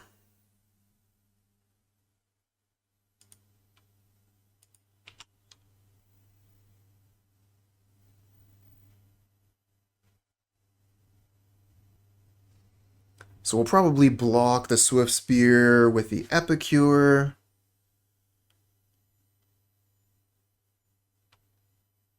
But I think that'll... Oh no, we'll still block with Mogg War Marshal, obviously. It's not going to... Oh, we'll see what we draw. Things can change so fast, you know? You have this plan for the turn, try and figure out what you're going to do during the opponent's turn. And then you draw your card for turn, and the plan just totally changes. Yep, here's combat. Alright. Epicure. Take one for the team. Again, I'm expecting them to have double Lightning Bolt in hand, you know, like instant speed, so that if we get hit by Swift Spear, maybe they're just going to go like Bolt, Fireblast, kill us.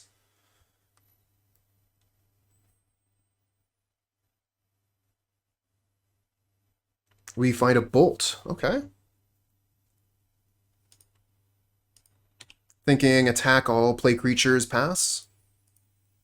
Leave the Bolt in hand to try and get those last points of damage.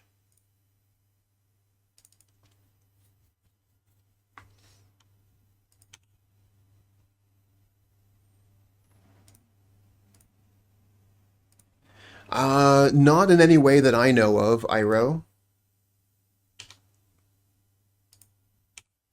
The opponent is playing Pauper Burn. Yes, we are playing Syntheslizer. And we're going to be playing Pauper Burn once this match is over. I'll be doing a short outro talking about the deck that I was playing today. And we're going to switch over to Pauper Burn. Play one more league.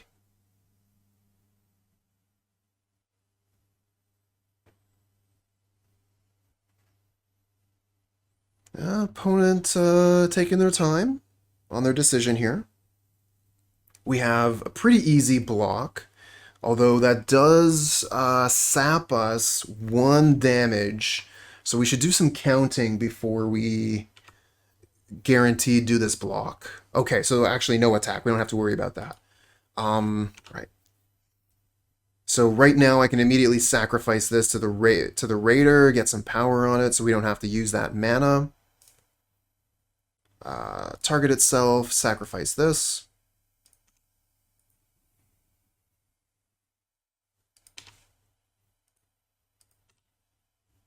And no pay. Another lightning bolt. Brilliant. All right, let's get some damage in. Get those numbers.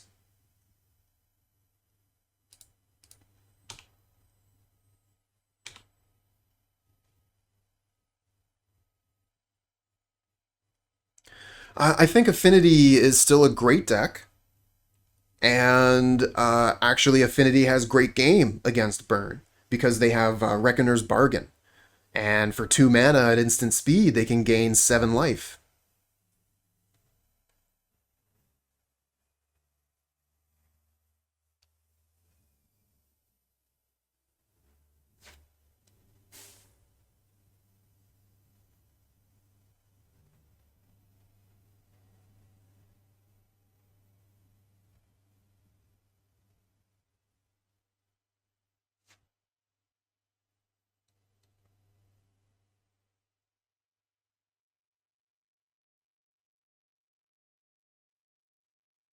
I do think, though, that Burn is in a good position in the meta currently. Because of the initiative decks, there's no room in the Undercity to gain life. And a lot of initiative decks don't have a way to gain life, so you can just, yeah. Yep.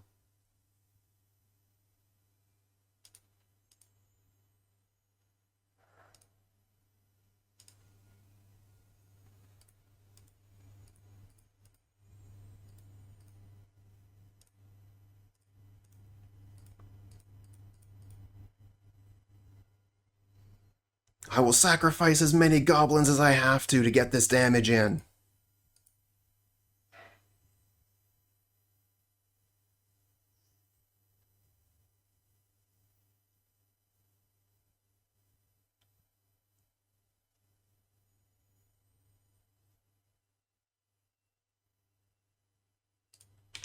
Okay, skip the prowess trigger, target sack.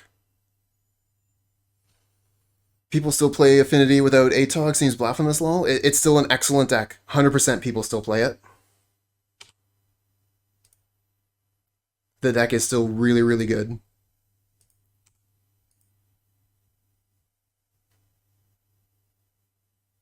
Needle drop on my creature. I will sacrifice another goblin.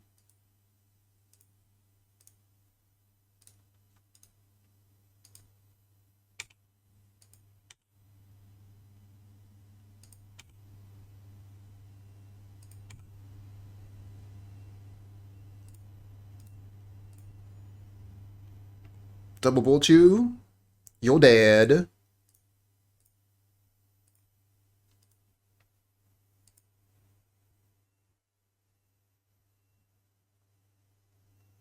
What was the point of all that? For lethal damage.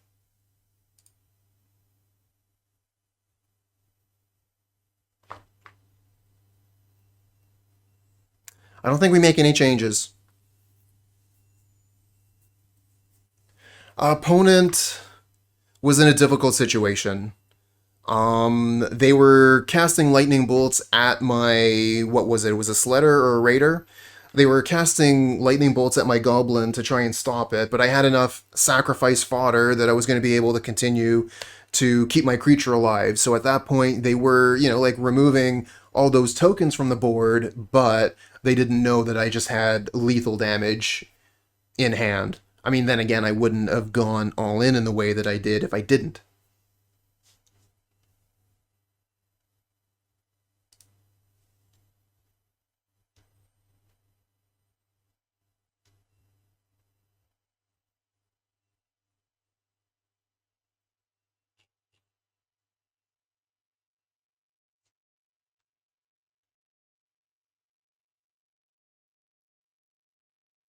But yeah, all in all, not too sure about that anyways. Like, those are spells they need to be shooting at face, getting that damage in. Really difficult balancing act, though, because, we're both super aggressive decks, so are you supposed to use those burn spells to go to face to end the game, or are you supposed to use those burn spells to kill my creature so you don't die?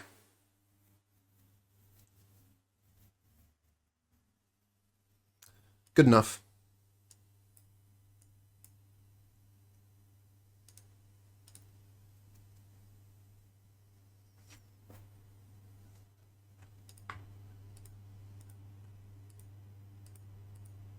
What is this? Turn 1 Epicure. We're going to do the same thing.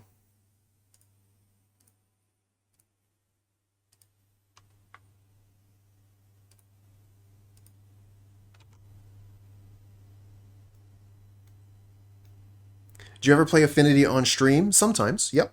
And I intend on playing Affinity next week. Don't have a date in mind, but my intention at some point next week is to play Affinity and is it Curve? And I can't remember what the other deck was. Goblin War Strike. I'm not familiar with the card. Would not be on the ban list, though. Definitely not on the ban list.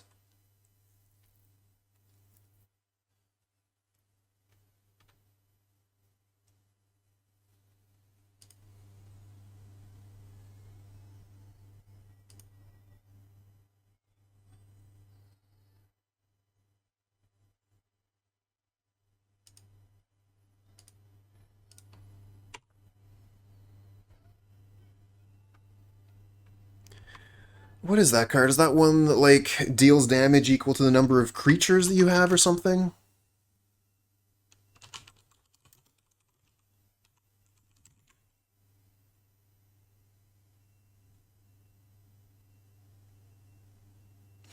Yeah, I mean, it seems powerful, but, just consider how good that card is going to be when you top deck it on an empty board.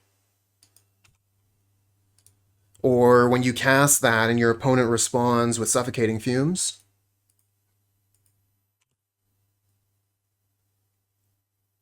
There we go. Opponent's acting like a burn deck now. And it's sorcery speed. A lot of downside to that card, unfortunately.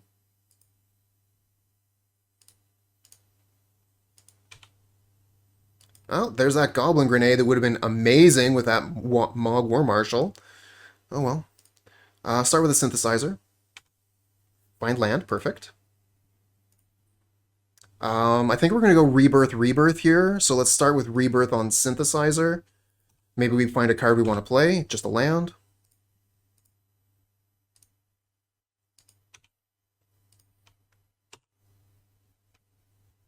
You want to trade? Trade your Vampire for my Goblin. Deal. Alright, so how much damage do we have here? 7, 10, 15 damage. Does Burn have Electrickery in the side? Probably. Probably have Martyr of Ashes. I mean, what do you take out, though? Are you taking out Goblin Grenade, Fireblast, Lightning Bolt? What are you taking out for that card? I mean, sure, it would be good right now, but you can't really count on it being good every time, I think.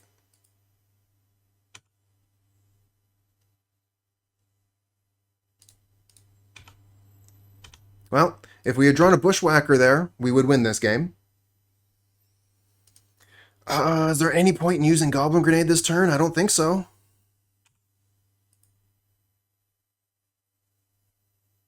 We have Lightning Bolt if they're going to kill us with a Swift Spear. We cannot.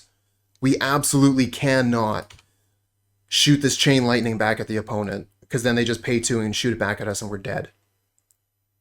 Looks like we're dead regardless. GG.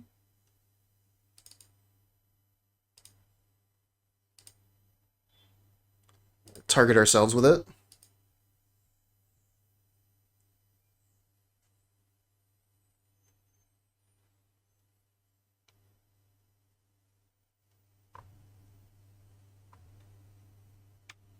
I think I can look at cards that way.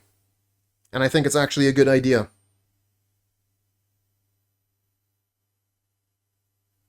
Maybe, um, Excelon is talking to username and not me. That makes a lot more sense, considering the second comment.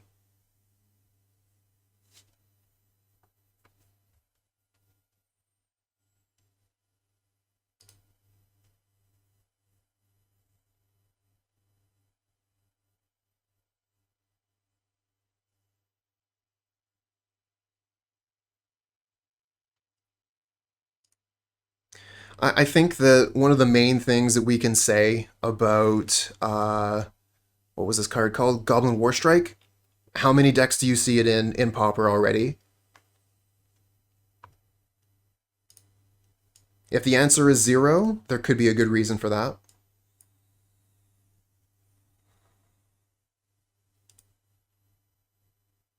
Alright, opponent is on the mulligan, down to 6 so far.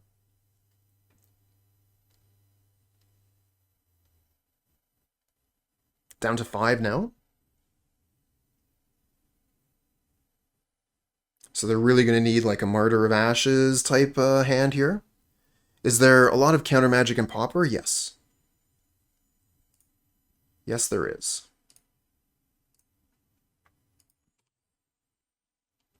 Spell Stutter Sprite is one of the best cards in Pauper, I think. Fight me. Lava Dart? Are you serious?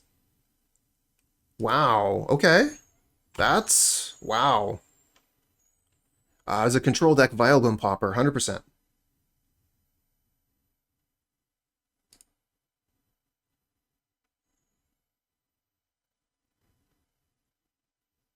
Hey, it's all good. It's all good.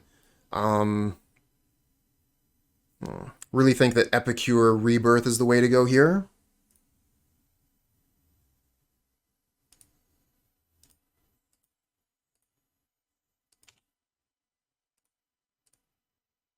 I know that like a lot of people have a lot of opinions when it comes to Magic.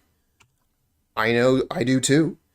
You know, sometimes people will come up with these cards, and sometimes they'll be really good. Other times, I don't know. The only way that we can really honestly know how good the card is to build a deck around it and play it. Everything else is just speculation.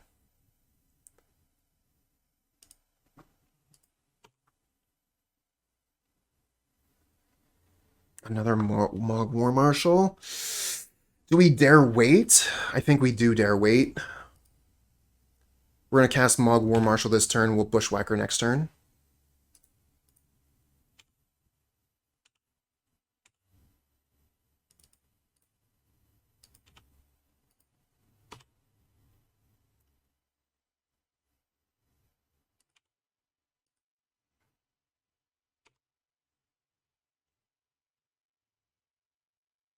Okay.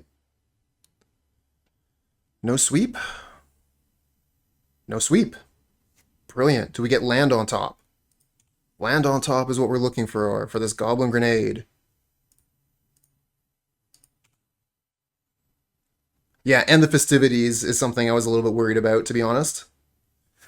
Okay, they only have one card in hand, so they probably can't kill us. The most damage they could do would be 8 damage, so we should be golden.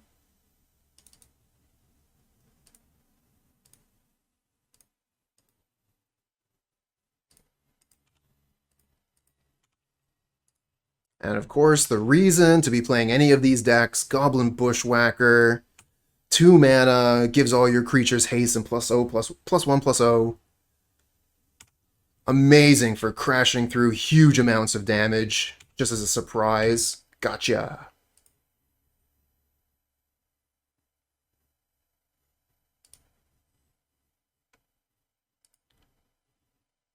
I mean, personally, I've always preferred Electrickery to end the festivities because Electrickery is an instant and you can use it to interact with Faeries decks.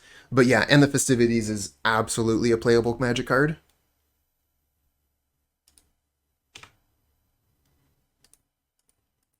I guess we just attack. And then hit him with Goblin Grenade.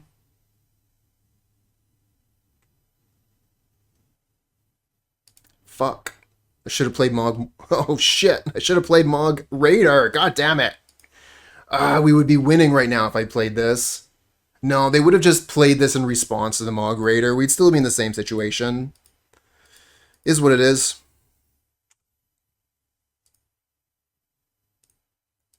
We're still really close to winning.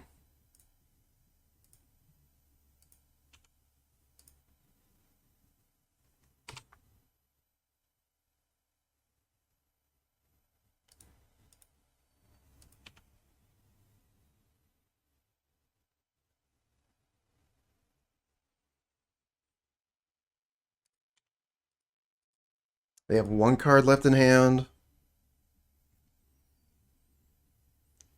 That was a really good Electrickery, but not good enough.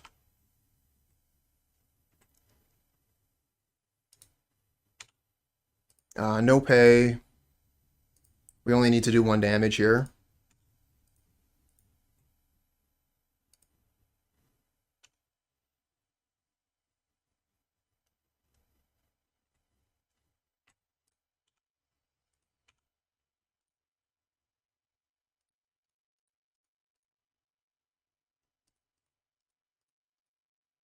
Well, do they play around the Goblin Grenade? They do. They do decide to. Once again, punished for not playing the Mogg Raider. Alright, let's start with a Synthesizer.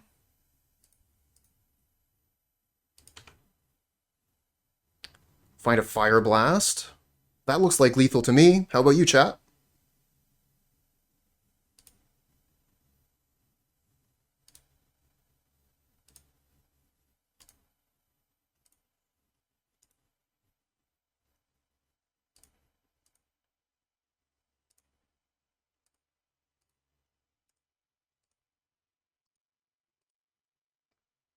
Alright, alright. Fireblast. Love that reach. And we managed to 4-1 with the Syntheslizer. And can you imagine? We built this deck, we played this deck specifically to target initiative decks, and the only deck we lose to is initiative. Okay, well, not a total failure, but still something to think about. Alright, so this is the deck we were playing today. Syntheslizer, Goblin Sligh, red deck wins. The deck has many names, but it has one plan. Attack the opponent and finish them with reach. And the plan worked. Worked fairly well against a lot of the decks that we faced. Kind of funny, as I said before, that the one deck that we end up losing to is an initiative deck, and we specifically are playing this deck to fight the initiative. Is what it is. I know that, you know, game 1 we were definitely pretty unlucky. Had a tough mulligan, didn't get very good draws. It is what it is. Should have kept the Goblin Heelcutter for sure, game 3, but we didn't know what we were drawing to. It's fine. Definitely happy to be dusting this deck off again. I had a lot of fun playing with it for a while before Kiln Fiend became one of the big threats in the format. And at that point, you know, people were playing so many copies of Hydroblast and Blue Elemental Blast. I just felt like, you know, why do I want to play this deck when everybody's, you know, is going to be getting a lot of hate just because of decks other people were playing. Well, things have changed, people's sideboards have changed, and it looks like Sligh, once again, can come out into the forefront and get some things done, so really happy about that. I would recommend this deck, absolutely, to anybody who is a fan of Goblins, to anyone who is a fan of attacking with red, and it's fairly cheap, to be honest. I think there's a couple of cards, like I think Pyroblast and maybe Flaring Pain might be expensive. I do think that you definitely want to have some copies of this spell in this list, but you can play Red Elemental Blast without any real issue. I own the Pyroblast. I don't own Relic Elemental Blast, so they're the ones I play. But yeah, easy swap if you want to cut a few dollars off of the deck list. Yeah, so yeah, what more can I say about it? Really happy with it. Really like the reach that this deck gives for the mid game, where people might think they're safe from your attacks. You know, you do half their life total in combat, and then just out of nowhere, bam, bam, bam, fire them down. They're dead.